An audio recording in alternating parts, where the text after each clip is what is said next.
Hi everyone, आज है 13 अक्टूबर। आज करंट अफेयर्स के जितने भी इम्पोर्टेंट क्वेश्चंस होंगे सभी क्वेश्चन को पूरे डिटेल्स में डिस्कस करेंगे। तो चलिए शुरू करते हैं।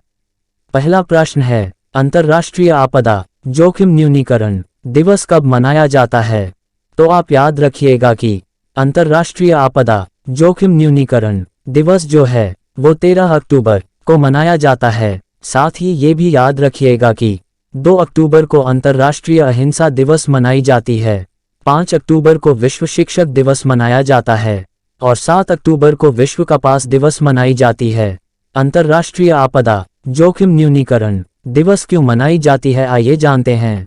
इस दिन का उद्देश्य जोखिम जागरूकता और आपदा न्यूनीकरण की वैश्विक संस्कृति को बढ़ावा देना है। इस दिवस की शुरुआत 1989 में संयुक्त राष्ट्र द्वारा की गई थी। अगला प्रश्न है, ओडीआई वर्ल्ड कप के इतिहास में किस टीम ने सबसे बड़े रन चेज करके रिकॉर्ड बनाया है? तो अभी हो रहे आईसीसी पुरुष वर्ल्ड कप में पाकिस्तान टीम ने सबसे बड़े रन चेज करके रिकॉर्ड बनाया है। आइए डिटेल्स में जानते हैं। पाकिस्तान की टीम ने हो रहे विश्व कप में सर्वोच्च रन चेज का नया रिकॉर्ड बना दिया है। श्रीलंका के खिलाफ खेले गए विश्व कप के 8वें मैच में पाकिस्तान ने ये कारनामा किया। अगला प्रश्न है, विश्व कप के इतिहास में सबसे ज्यादा शतक लगाने वाले खिलाड़ी कौन बने हैं? तो याद रखना है कि विश्व कप के इतिहास में सबसे ज्यादा शतक लगाने वाले खिलाड़ी रोहित शर्मा बने हैं। रोहित शर्मा ने वनडे विश्व कप में सर्वाधिक शतक लगाने का नया रिकॉर्ड बना दिया है। इस मामले में उन्होंने मास्टर ब्लास्टर सचिन तेंदुलकर को पीछे छोड़ दिया है। अभी तक विश्व कप में दोनों खिलाड़ियों के नाम 6 शतक दर्ज थे। रोहित शर्मा के नाम अब 7 शतक हो गए हैं। अगला प्रश्न है, इजराइल फिलिस्तीन में भारत ने कौन सा स्वदेश वापसी मिशन शुरू किया है? तो याद रखना होगा कि इजराइल फिलिस्तीन में भारत ने मिशन अजय शुरू किया है। युद्धग्रस्त इजराइल में फंसे भारतीयों की वापसी के लिए ऑपरेशन अजय लॉन्च किया गया है।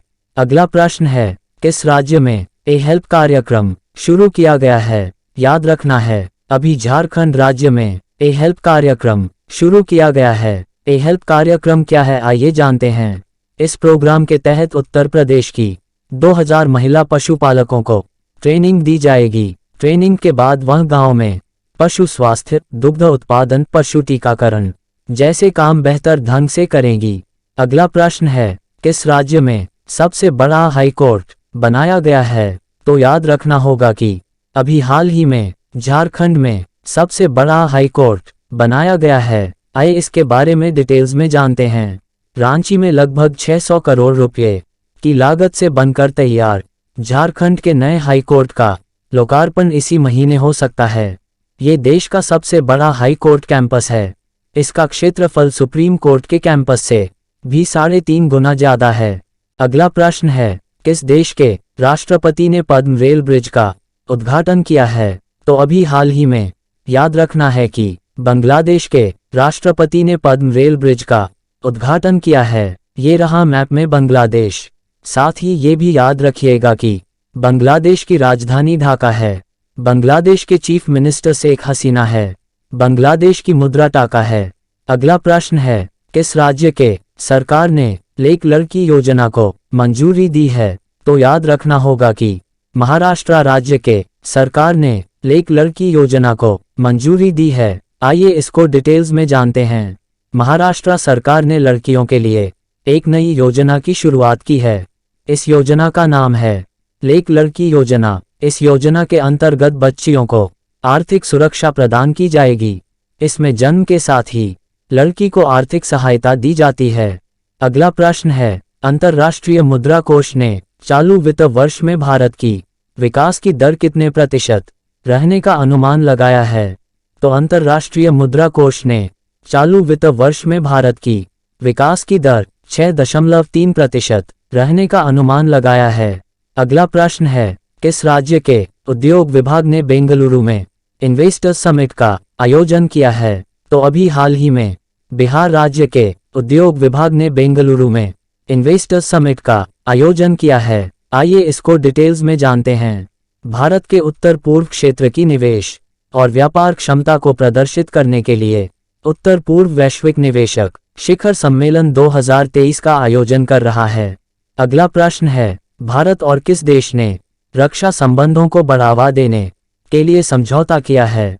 तो आपको याद रखना है कि भारत और इटली देश ने रक्षा संबंधों को बढ़ावा देने के लिए समझौता किया है।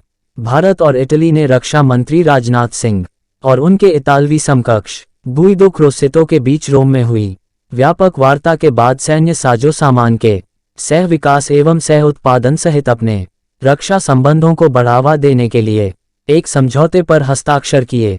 अगला प्रश्न है, कौन सी राज्य सरकार 1100 महिला बीट कांस्टेबलों को गुलाबी स्कूटी देगी? तो याद रखिएगा कि अभी हाल ही में उत्तर प्रदेश की राज्य सरकार ने 1100 महिला बीट कांस्टेबलों को गुलाबी स्कूटी देगी। सेफ सिटी परियोजना के तहत महिलाओं और बेटियों की सुरक्षा सुनिश्चित करने के लिए एक से बढ़कर एक काम किए जा रहे हैं।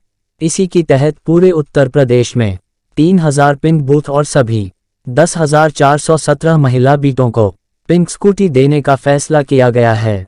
अगला प्रश्न है, भारतीय म्यूचुअल फंड एसोसिएशन के नए चेयरमैन कौन बने हैं?